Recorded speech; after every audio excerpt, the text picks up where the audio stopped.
మరో వివాదంలో చిక్కుకున్నారు దివ్యల మాధురి. అనుమతి లేకుండా ఫామ్ హౌస్లో బర్త్డే వేడుకలు జరపడంపై పోలీసులు కేసు నమోదు చేశారు. మొయినాబాద్లోని ది పెండెంట్ ఫామ్ హౌస్లో మాధురి పుట్టినరోజు వేడుకలు జరుపుకున్నారు. ఆ ఫామ్ హౌస్పై అర్ధరాత్రి రాజేంద్రనగర్ ఎస్కోటీ పోలీసులు దాడులు చేశారు. బర్త్డే పార్టీలో 10 మద్యం బాటిల్స్, 5 హుక్కా పాట్స్ స్వాధీనం చేసుకున్నారు. అనుమతి లేకుండా మద్యం సేవించి బర్త్డే పార్టీలో దువ్వాడ శ్రీనివాస్ భార్య మాధురి పాల్గొన్నారు. పుట్టినరోజు సందర్భంగా పార్థసారథి అనే వ్యక్తి ఎక్సైజ్ నుంచి ఎలాంటి అనుమతులు లేకుండా లిక్కర్ పార్టీ ఏర్పాటు చేశారు. ఆ పార్టీలో మాధురి, శ్రీనివాస్ పాల్గొన్నారు. దువ్వాడ శ్రీనివాస్, మాధురి, పార్థసారథిని విచారించి నోటీసులు ఇచ్చి పంపించారు మొయినాబాద్ పోలీసులు. మొయినాబాద్ ఫామ్ హౌస్ నుంచి మరిన్ని డీటెయిల్స్ మా ప్రతినిధి కిరణ్ లైవ్ ద్వారా అందించేందుకు సిద్ధంగా ఉన్నారు. Kiran, over to you. Okay, Hyderabad శివారు ప్రాంతాల్లో బర్త్డే పార్టీల పేరుతో లిక్కర్ పార్టీలు నిర్వహిస్తున్నారు. ప్రస్తుతం అయితే అంతా కూడా కలకలం రేపుతా ఉన్నాయి. ఎలాంటి ఎక్సైజ్ నుంచి కూడా అనుమతులు లేకుండా బర్త్డే ఈవెంట్స్ నిర్వహించిన క్రమంలో రాజేంద్ర ఎస్ఓటీ పోలీసులు మొయినాబాద్లోని ద పెండెంట్ ఫామ్ హౌస్ పైన రైడ్స్ చేశారు. ఈ ఫామ్ హౌస్లో పార్థసారథి అనే వ్యక్తి బర్త్డే పార్టీ చేసుకుంటున్నారు. సో నిన్న అతను బర్త్డే పార్టీ అరేంజ్ చేశారు.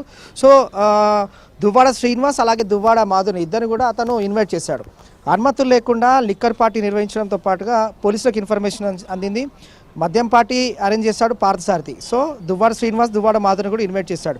Moinabad the pendant farm house వద్ద ఉన్నాం ప్రస్తుతం. మనం చూడొచ్చు, అనుమతులు లేకుండా బర్త్డే పార్టీ చేస్తున్నారని రాజేంద్ర ఎస్పోర్టీ పోలీసులకు ఇన్ఫర్మేషన్ అందింది. సో మొయినాబాద్లోని ద పెండెంట్ ఫామ్ హౌస్పై అర్ధరాత్రి రాజేంద్ర ఎస్పోర్ట్ పోలీసులు దాడులు నిర్వహించారు. బర్త్డే పార్టీలో 10 మద్యం బాటిల్స్ను అలాగే ఇక్కడ 5 హుక్కా పాట్స్ కూడా సీజ్ చేశారు. అనుమతి లేకుండా మద్యం సేవించి బర్త్డే పార్టీలో పాల్గొన్నారు దువ్వాడ శ్రీనివాస్ అలాగే అతని భార్య మాధురి. సో ఎక్సైజ్ నుంచి అనుమతి లేకపోవడం, అలాగే ఈ లిక్కర్ పార్టీకి సంబంధించి కూడా హుక్కా ఎవరైతే సర్వ్ చేశారో రియాజ్ పైన కూడా కేసు ఫైల్ అయింది. సో దువ్వాడ శ్రీనివాస్ అలాగే దువ్వాడ మాధురి అలాగే పార్థసారథిని వారు విచారించి నోటీసులు ఇచ్చి మొయినాబాద్ పోలీసులు పంపించేశారు. ప్రస్తుతం పోలీసులు కేసు నమోదు చేసుకుని దర్యాప్తు కొనసాగిస్తున్నారు. ఎక్సైజ్ నుంచి ఎలాంటి అనుమతులు లేవు. అలాగే ఈ లిక్కర్ పార్టీకి సంబంధించి పార్థసారథి అతను బర్త్డే పార్టీ అరేంజ్ చేశాడు. దువ్వాడ శ్రీనివాస్ను అలాగే దువ్వాడ మాధుని కూడా ఇన్వైట్ చేశారు. నిన్న ఆమె కూడా బర్త్డే ఉంది. సో నిన్న పుట్టినరోజు సందర్భంగా రాత్రి ఫామ్ హౌస్లో పార్టీ చేసుకుంటున్నారని ఇన్ఫర్మేషన్ అందింది. ఇన్ఫర్మేషన్ రాగానే ఎస్ఓటీ పోలీసులు రైడ్ చేశారు. సో పార్థసారథితో పాటుగా రియాజ్ అలాగే ఫామ్ హౌస్ ఓనర్ ఎవరైతే ఉన్నారో సునీల్, వాళ్ళపైన కూడా కేసు నమోదైంది.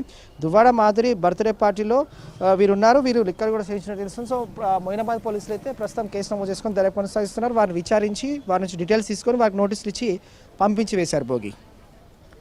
Thank you, Kiran.